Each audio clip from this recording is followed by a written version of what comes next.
skilsmissebarn i de 80'er.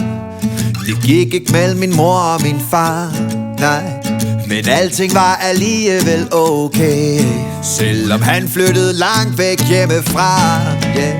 Og når vi skulle på udlandsrejse, så blev det op til Djursland og land. Økonomien, den var stram ligesom Lotte Heise. Og vi havde en gammel villa, der skulle sættes i stand.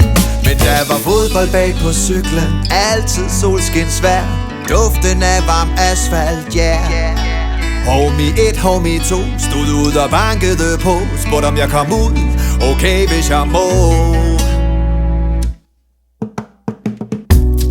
Yeah,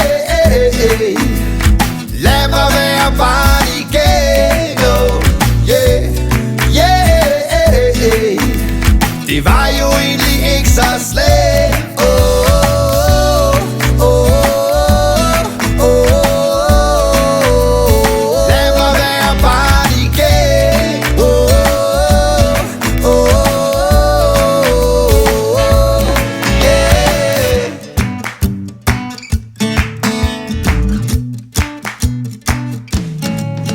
vokset op i de kroge af Danmark, som folk de egentlig helst flytter fra.